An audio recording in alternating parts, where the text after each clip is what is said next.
अस्सलाम वालेकुम जी, बिस्मिल्लाहि वाला बरकतिल्लाह। आज हम बना रहे हैं हाईवे स्टाइल अफ़गानी चिकन कढ़ाई। और इसके लिए हमने एक दरमियाने साइज़ का जो है वो प्याज लिया है और हाफ़ कप ऑयल के करीब लेंगे और उसके अंदर इसको अच्छे से फ्राई करेंगे।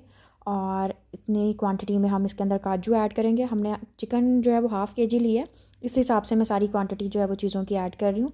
एक टुकड़ा हम अदरक का बारीक काट कर ऐड करेंगे और 5 से 6 जुए लहसुन के ऐड करेंगे और इसको जो है सारी चीज़ों को कलर चेंज होने तक फ्राई करेंगे। और जैसे ही इनका कलर चेंज हो जाए हम इन सब चीज़ों को निकाल के उनका पेस्ट बना लेंगे। हाफ़ केजी चिकन को हम उसी ऑयल के अंदर तकरीबन 5 मिनट तक अच्छी तरह से फ्राई करेंगे। कलर चेंज होने तक हम इसको फ्राई करेंगे।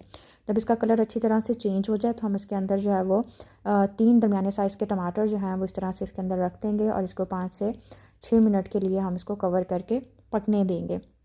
इस तरीके से जब टमाटर बहुत ज़्यादा सॉफ्ट हो जाएंगे और उसका जो टेस्ट है वो चिकन के अंदर बहुत अच्छा आएगा।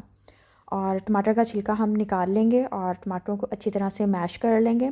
और टमाटर जो है वो अच्छी तरह से इसके अंदर मैश करने के बाद हम इसके अंदर ऐड करेंगे जो हमने अपना पेस्ट बना के रखा हुआ है काजू का, लहसुन, अदरक और प्याज का। वो 1 प्याली के करीब हमारा पेस्ट होगा। उसके अंदर हम तकरीबन हाफ़ प्याली के करीब दही ऐड कर देंगे और इसके साथ हम स्पाइसेस ऐड करेंगे। हमने इसके अंदर जो है वो ऐड किया है हाफ़ टी स्पून हमने इसके अंदर सुरख मिर्च ऐड की है, half tea spoon salt add करेंगे हम इसके अंदर और 1/4 टीस्पून ब्लैक पेपर ऐड करेंगे। हाफ़ टी स्पून जो है वो धनिया पाउडर और हाफ़ टी स्पून हम इसके अंदर जो है वो गरम मसाला पाउडर ऐड करेंगे। ये सारी चीज़ें जो हम इसके अंदर ऐड करने के बाद हम इसको अच्छी तरह से मिक्स करेंगे।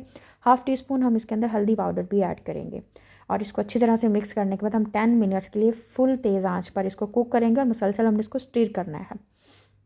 इसके अंदर थोड़ी सी कटी हुई सब्ज़ मिर्चें ऐड कर दें और 10 मिनट्स के अंदर हमारी जो कढ़ाई है वो बिल्कुल तैयार होगी और बहुत ही मज़ेदार और बहुत ही यूनिक टेस्ट की कढ़ाई तैयार होती है। रेसिपी ज़रूर ट्राई कीजिएगा और पसंद आए तो लाइक, शेयर और कमेंट ज़रूर कीजिएगा।